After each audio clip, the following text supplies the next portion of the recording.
नमस्कार, न्यूज 18 मध्य प्रदेश छत्तीसगढ़ देख रहे हैं आप। मैं हूं आपके साथ प्रशांत कठारे और सबसे पहले खबर रायपुर से है। रेप के आरोपी पूर्व डीएमई फरार हो गए। गिरफ्तारी के लिए पुलिस ने उनके ठिकानों पर दबिश दी है। घर पर नहीं मिले डॉक्टर आदिले, उनका फोन भी अब बंद आ रहा है। स्वास्थ्य विभाग की एक महिला ने उन पर रेप का आरोप लगाया है। तो ये बड़ी खबर है।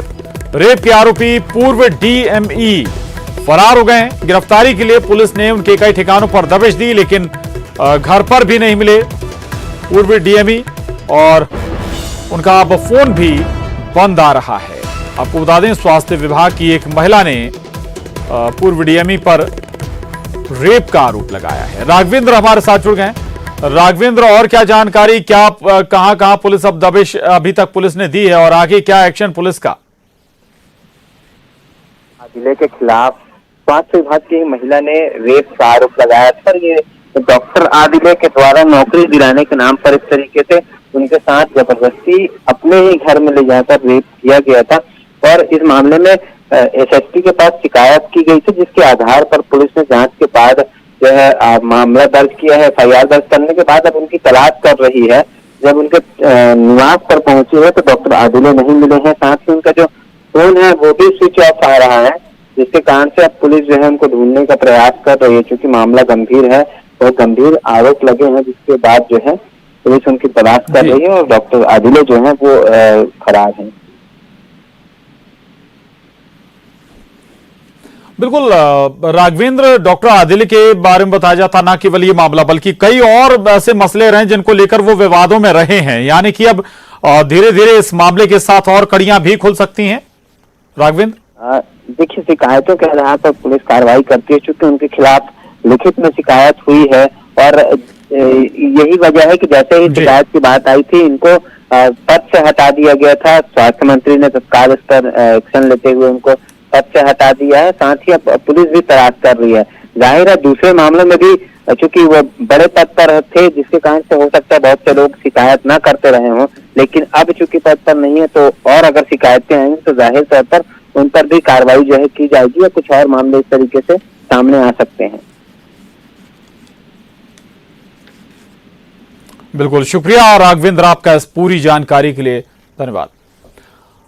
आगे बढ़ते हैं। उधर कांग्रेस अध्यक्ष सोनिया गांधी के साथ सीएम भूपेश बघेल भी वर्चुअल मीटिंग में शामिल हुए। मीटिंग में नीट, जी एग्जाम और जीएसटी के मुद्दे सहित कई मामलों पर चर्चा हुई। सीएम भूपेश बघेल ने कहा कि हमें जीएसटी का बकाया पैसा 2300 करोड़ रुपए अभी तक केंद्र सरकार ने नहीं दिया है। पिछले 4 महीने से हमें पैसा नहीं मिला है। कल जीएसटी काउंसिल की मीटिंग है, अभी तक कोई एजेंडा नहीं बताया गया है। अगर कल यह फैसला हो जाता है कि राज्यों को मुआवजा नहीं दिया जाएगा तो स्थिति और भयावह हो जाएगी। जहां तक कि जीएसटी का मामला है, हम लोग उत्पादक राज्य हैं और इस कारण से 2022 तक हम लोगों को कंपनसेशन देने की बात कही गई थी, लेकिन पिछले 4 महीने से किसी भी राज्य को कंपनसेशन की कोई एक पैसा भी केंद्र सरकार ने नहीं दिया है। जबकि आवश्यकता अभी जो स्थिति है 2022 से बढ़ा के बल्कि 2027 तक ही किया जाना चाहिए।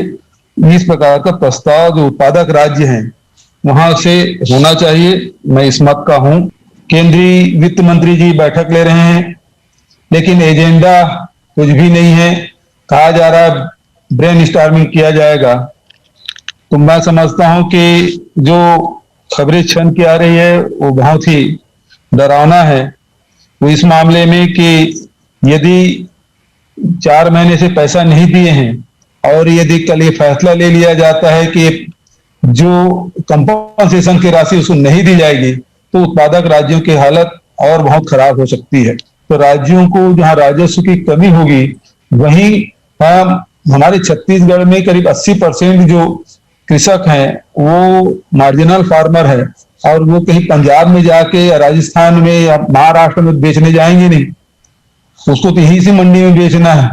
तो उसका लाभ केवल व्यापारियों को, बिचौलियों को होगा।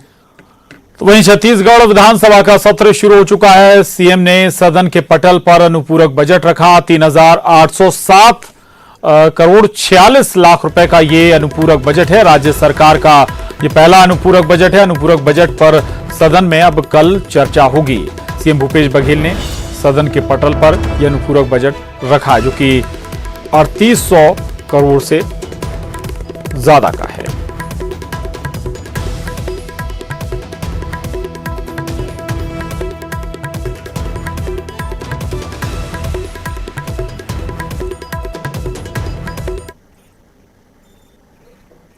वहीं कोरोना को लेकर सदन में जमकर हंगामा भी हुआ। पूर्व मंत्री बृजमोहन अग्रवाल और सत्ता पक्ष के बीच इस पर तीखी नोकझोंक हुई। सरकार को दोषी ठहराए जाने पर सत्ता पक्ष के सदस्यों ने इस पर आपत्ति जताई। संक्रमण बढ़ने को लेकर सत्ता पक्ष और विपक्ष में आरोप प्रत्यारोप भी देखने को मिले। छत्तीसगढ़ के अस्पतालों में आवश्यक संसाधन नहीं है, यह कहना था पूर्व मंत्री बृजमोहन अग्रवाल का।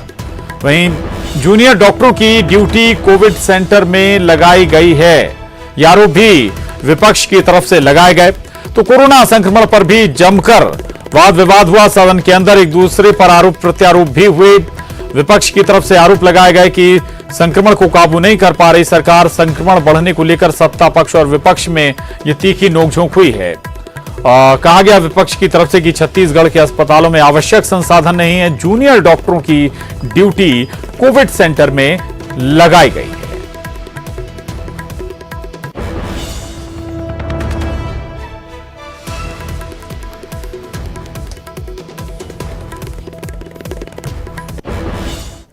वहीं विधानसभा में बीजेपी ने प्रदेश में क्वारंटाइन सेंटरों में मौतों का मामला उठाया, जिस पर जवाब देते हुए स्वास्थ्य मंत्री टीएस सिंहदेव ने कहा कि प्रदेश के क्वारंटाइन सेंटरों में अब तक कुल 26 लोगों की मौत हुई है। वहीं क्वारंटाइन सेंटर में 100 करोड़ से अधिक की राशि खर्च हुई है।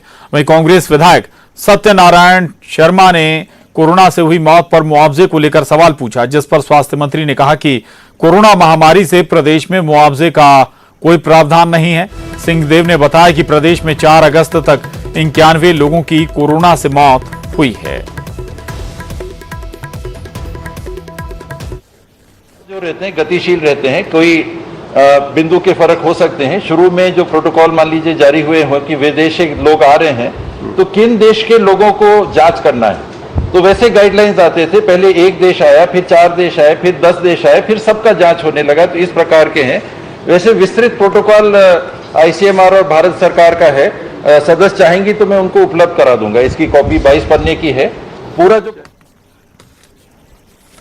और सदन में शून्यकाल के दौरान बीजेपी ने संसदीय सचिव का भी मुद्दा उठाया। बीजेपी सदस्यों ने कहा कि जब बीजेपी सरकार में संसदीय सचिवों की नियुक्ति हुई तो कांग्रेस के नेता ने विरोध किया और कोर्ट तक चले गए। अब इस पर उनकी क्या राय है बताएं।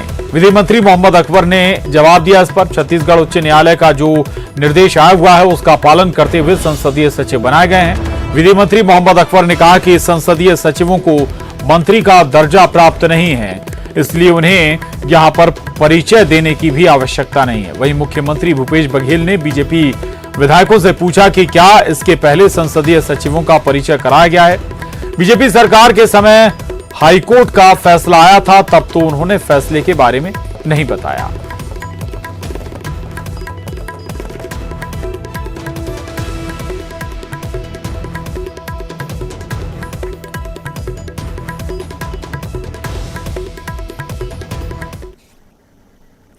विधानसभा में प्रश्नकाल के दौरान नेता प्रतिपक्ष धर्मलाल कौशिक ने अधिकारियों की नियुक्तियों को लेकर सरकार को घेरने की कोशिश की।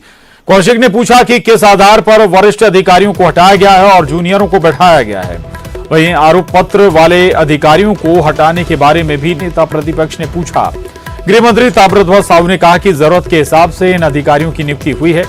जोगी कांग्रेस के नेता धर्मजीत सिंह ने पीडब्ल्यूडी मंत्री से बिलासपुर रायपुर के नेशनल हाईवे की खराब स्थिति के बारे में पूछा, जिस पर मंत्री ने कहा कि इस मामले में गडकरी जी से बात करके समाधान कर लिया जाएगा।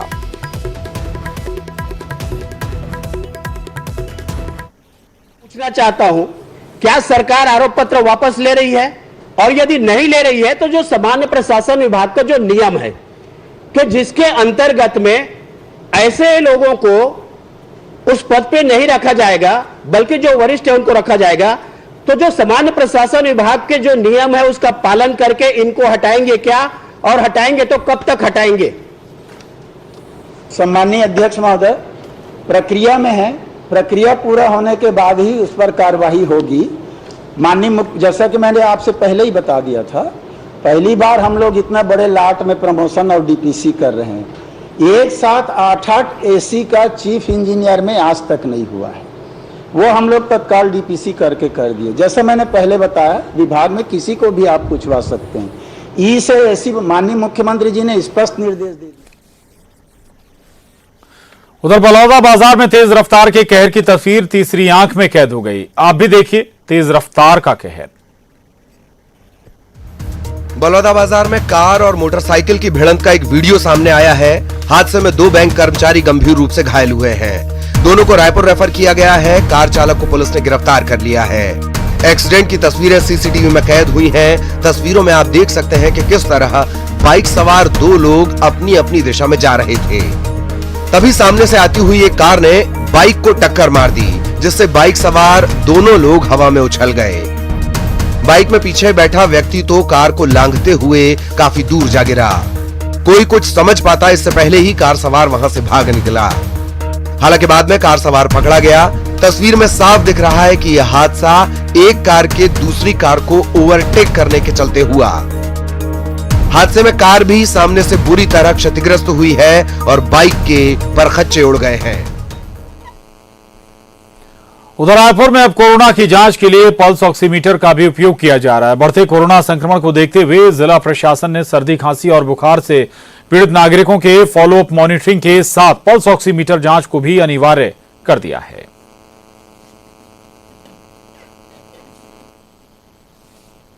में कोरोना संक्रमण के मामले लगातार बढ़ते जा रहे हैं और ऐसे में सर्वे टीम अब पल्स ऑक्सीमीटर के जरिए लोगों की जांच कर रही है। रायपुर के राजीव आश्रय इलाके में इस वक्त हम मौजूद हैं और यहां पर जो जांच आप देख रहे हैं कि पल्स ऑक्सीमीटर के जरिए जांच की जा रही है। हालांकि एक असमंजस की स्थिति ये भी है कि उंगली से इसमें जांच की जाती है, पल्स रेट जांच किया जाता है, हृदय की धड़कन जांच की जाती है और कई लोग ऐसे हैं जो कि कोरोना संक्रमित होने के बावजूद जानकारी छिपा रहे हैं या फिर तबीयत खराब होने के बावजूद जानकारी छिपा रहे हैं। वो सभी चीजें इसमें सामने आ जाती है। सर्वे टीम के जो सदस्य हैं उनसे हम जानते हैं। ये बताइए कि किस तरह से आप लोग इसमें जांच कर रहे हैं अभी पल्स ऑक्सीमीटर से? सर, पल्स ऑक्सीमीटर के माध्यम से हम लोग व्यक्तियों का उनकी पल्स और ऑक्सीजन, शरीर में ऑक्सीजन की मात्रा का अपन जानकारी ले रहे हैं। एक्चुअली में कई लोग क्या है सर, सर्दी, खांसी, बुखार कई ऐसे मामलों को तो बता नहीं रहे हैं। ऊपर से कई ऐसे गंभीर बीमारी से पीड़ित है, उसके बावजूद भी नहीं बता पा रहे हैं, बताना ही नहीं चाहते हैं। जिसके लिए अभी शासन का आदेश के आधार पर ये आप पल्स ऑक्सीमीटर मिला है। कल ही ये मिला है सर और उसमें घरों घर जाकर प्रत्येक व्यक्ति का जांच करना है। एक्चुअली में क्या है सर, हाँ, इससे पल्स के बारे में पता चल जाएगा कि उनकी कई ऐसे गंभीर बीमारी रहती है और वो छुपाते हैं, तो कम से कम ये तो पता चल जाएगा कि उनकी पल्स रेट या शरीर में उनकी ऑक्सीजन की मात्रा कैसी है। यदि ये शरीर में कम से कम ये अपने को वैल्यू पता चल जाए तो ये अपने नगर निगम के पास पर डे का हम लोग डाटा भेज देंगे, जिनके माध्यम से वो उनको लगेगा कि किस व्यक्ति का टेस्ट करना है उसको वो कर सकते हैं सर। तो बिल्कुल एक तरह से कोरोना के कंफर्मेशन तय करने के लिए ये पल्स ऑक्सीमीटर लाया गया है और फिलहाल ये भी देखा जा रहा है कि जिस तरह से संक्रमण का दायरा बढ़ रहा है और लोग टेस्ट कराने से यहाँ पर डर रहे हैं और साथ ही साथ कुछ लोग ऐसे भी हैं जो कई तरह की बीमारियों को छिपा रहे हैं, सांस लेने में दिक्कत आ रही है उसको छिपा रहे हैं। लिहाजा अब ऑक्सी पल्स मीटर जो है वो अनिवार्य कर दिया गया है और सर्वे टीम इसी के जरिए जांच कर रही है। कैमरा पर्सन रोहित श्रीवास्तव के साथ देवव्रत भगत, न्यूज 18 रायपुर। और यहां रुक रहे हैं छोटे से ब्रेक के लिए, फौरन लौटेंगे।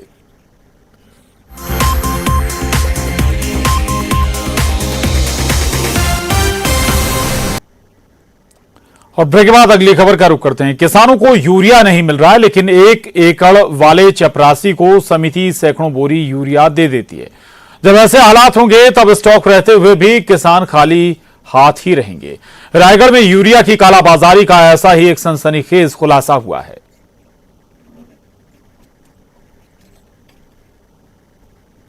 छत्तीसगढ़ में किसान से लेकर सदन तक हंगामा मचा है। रायगढ़ में यूरिया को लेकर जो खुलासा हुआ उससे सारी स्थिति साफ होती नजर आती है। दरअसल यूरिया बांटने वाली समिति के लोग ही कृत्रिम अभाव दिखाकर यूरिया की कालाबाजारी कर रहे हैं। मसलन रायगढ़ में समिति के चपरासी के नाम पर करीब 1 एकड़ जमीन पर 54 मीट्रिक टन का यूरिया आवंटित कर दिया गया। मैं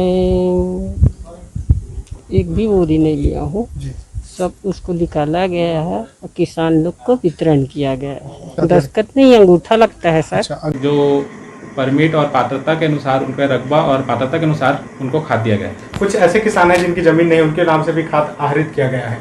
तो वैसा नहीं किया गया है, खाद दिया नहीं गया है, लेकिन उसमें दिखाया गया है।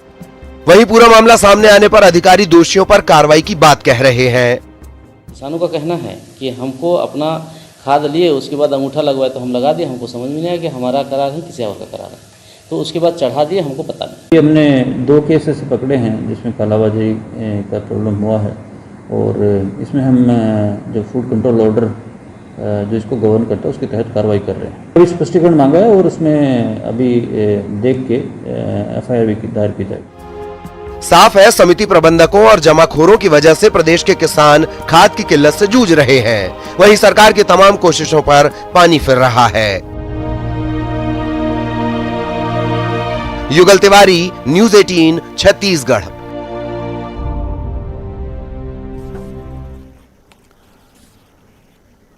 और अब बड़ी खबर ग्वालियर से है। बीजेपी के सदस्यता अभियान पर गोविंद सिंह ने पलटवार किया है। 75,000 सदस्यों की बात झूठ है, सूची जारी करें, ये कहना है डॉक्टर गोविंद सिंह का। और हम अब्बर बब्बर नहीं है, टाइगर को सुरक्षा की जरूरत नहीं है, ये कहना है डॉक्टर गोविंद सिंह का। सिंधिया बताएं किसने उप मुख्यमंत्री बनने का ऑफर दिया, सरकारी जमीन सिंधिया ट्रस्ट को कैसे गई, उज्जैन, शिवपुरी, ग्वालियर की जमीन ट्रस्ट को कैसे गई, तमाम सवाल डॉक्टर गोविंद सिंह ने यहां पर उठाए हैं। दरअसल 3 दिन का मेगा शो बीजेपी का और उसके बाद आज ग्वालियर पहुंचे थे कांग्रेस के तमाम दिग्गज, पत्रकारों से बात की और कई गंभीर आरोप बीजेपी पर लगाए हैं।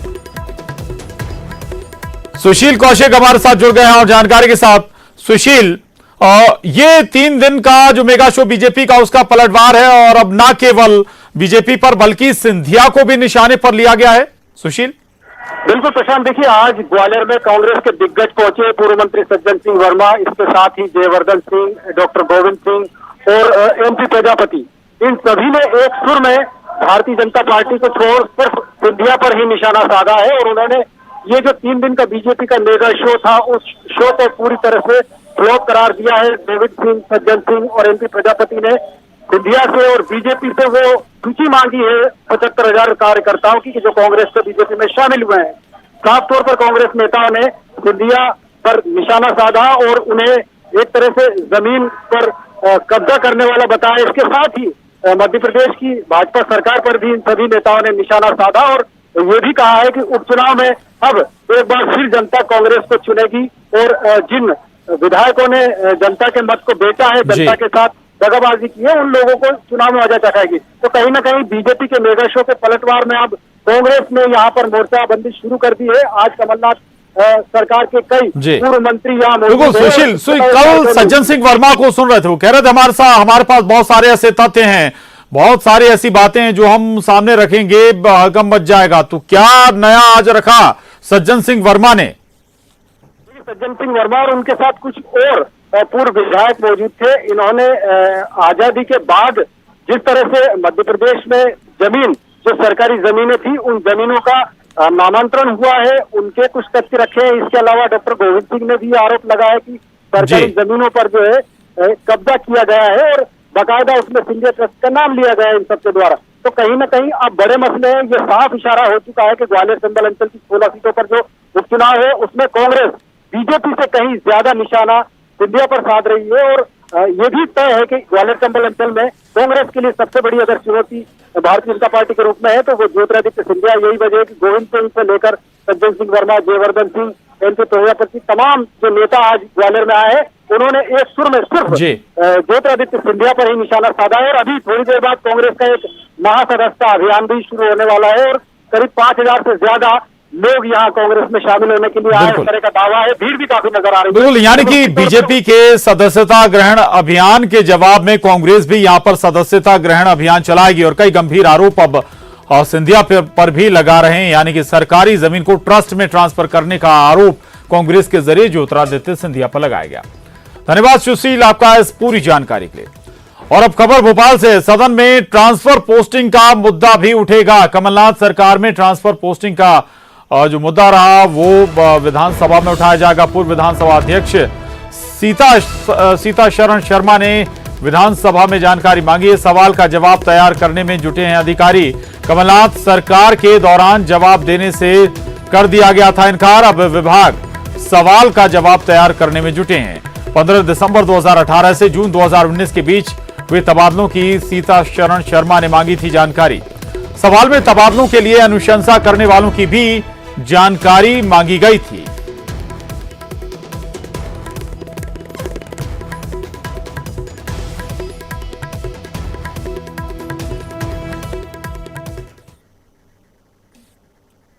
उधर बलरामपुर जिले के राजपुर वन परिक्षेत्र के जंगलों में पिछले 3 दिनों से 15 हाथियों का दल डेरा डाले हुए है। हाथी ग्रामीणों की धान मक्के की फसलों को नुकसान पहुंचा रहे हैं। वन विभाग इलाके से हाथियों को खदेड़ने में जुटा हुआ है।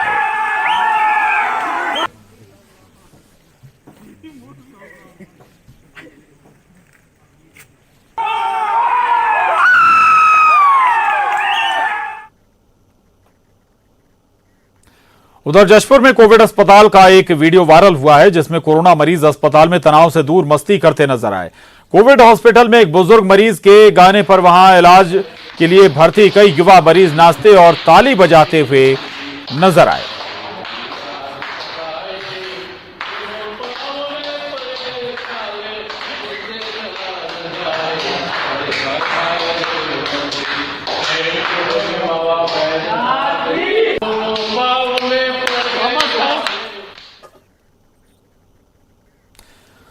और अब बात एक अनोखे क्लासरूम की, जहां रिक्शे पर क्लासरूम सुनने में थोड़ा अटपटा जरूर लगेगा, लेकिन राजधानी रायपुर से आई ये तस्वीर देखेंगे तो आप भी मान जाएंगे। देखते जाओ हॉबल बॉबल पोयम। आपने रिक्शा तो जरूर देखा होगा, सिर को तपती धूप से बचाते हुए, लोगों को उनकी मंजिल तक पहुंचाते हुए, सामान ढोते हुए, यहाँ तक के सियासत करते हुए भी। लेकिन क्या कभी रिक्शे पर क्लासरूम देखा है? जी है, रिक्शे पर पाठशाला। यकीन ना हो तो रायपुर से आई ये तस्वीर देख लीजिए, जहां रिक्शे पर क्लासरूम चल रहा है। किताब में देखते जाओ hobble bobble poem. Enjoyable hobble bobble. I woke up this morning and I got into bed। रिक्शे पर लगी क्लासरूम में बाकायदा बच्चे पढ़ने भी आए हैं। तस्वीर पर गौर फरमाइए और देखिए बच्चे कहां कहां बैठकर इस चलते फिरते स्कूल से ज्ञान बटोर रहे हैं।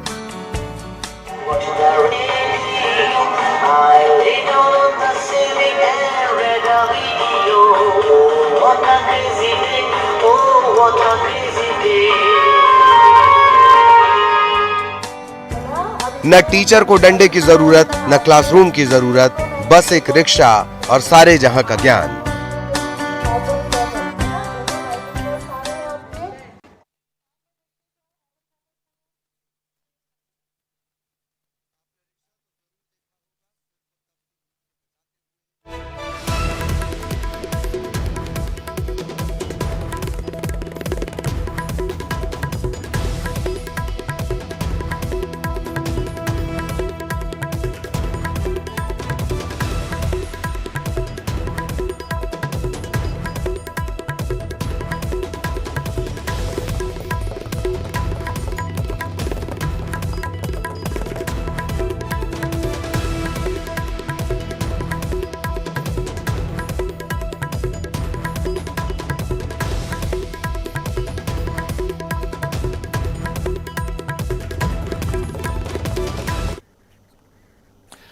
आगे बढ़ते हैं। भारी बारिश के कारण जबलपुर का बरगी बांध पूरी तरह से लबालब भर गया था, लेकिन अब धीरे धीरे इसमें कमी आ रही है। वर्तमान में 4 और गेटों को बंद कर दिया गया है और सिर्फ 7 गेटों को आधा आधा मीटर खोलकर 900 घन मीटर की जल निकासी की जा रही है।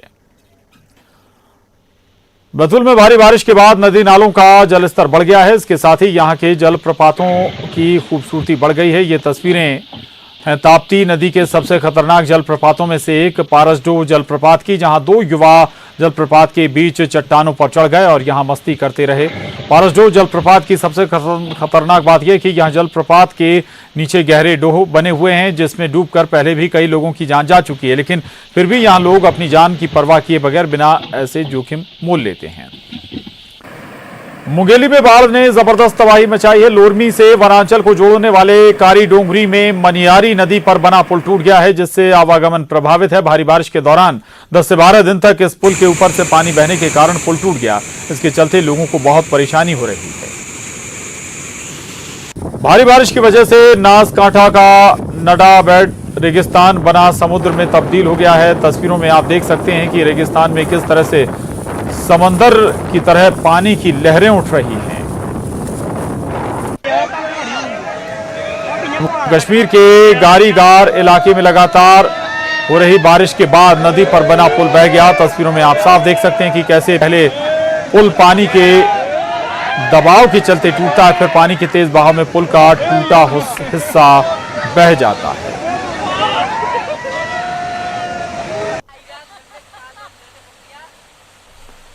यूपी के प्रतापगढ़ में ताप नदी के बाद दरअसल ये युवक नदी के दोनों रस्सी बांधकर पार करने की कोशिश कर रहा था। उसने आधा रास्ता तो पार कर लिया था।